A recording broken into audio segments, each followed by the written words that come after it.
Alright, what's going on YouTube? So Anthony and I are here at the yard office of the Chesapeake and Albemarle Railroad, now the Genesee, Wyoming yard office here in Elisabeth City, North Carolina. This is off of Elisabeth Street.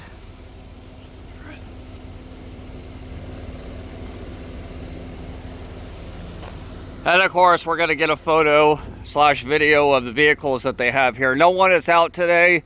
Since it's a Sunday, so we figured that we'll actually come out and see what they have here. I mean, I've never actually been over here at this yard office.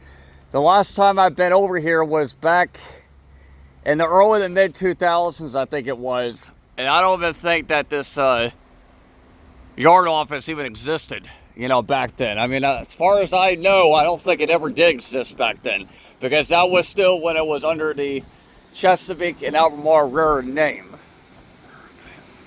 So it's just like a small trailer. It's nothing special. Now I think the yard master, which I'm going to show you all real quick, he currently works at this office here. This is a mains away / yard office, and I'm assuming this is where the yard master sits and does his work. And obviously you can't get inside. They have everything locked up.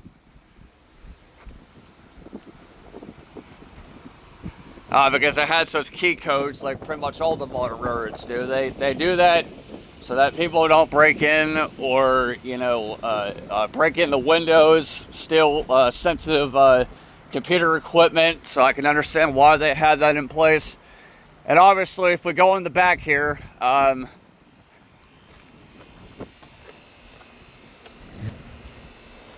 door is obviously locked. So this is along the right-of-way here. This is not the original Southern. This is the original Norfolk Southern Railway. The predecessor railroad that owned this before the Southern did. I mean, I'm assuming that Southern Power probably used to run through here at one time, many years ago. But this is not just a mains away bit. This is not just a yard office here. They also utilize it to do light repairs. The Genesee, Wyoming owns roughly about 4 locomotives. They're all EMDs. They have 3 GB38-2s that are in the Genesee, Wyoming colors, and then there's one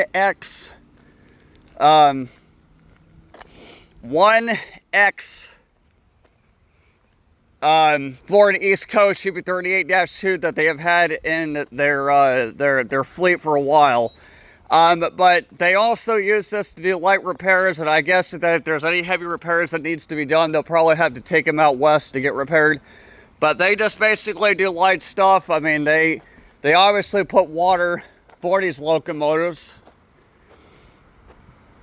and what have you. And obviously they have their own fueling station here. This is where they put diesel fuel in. It's a 500-gallon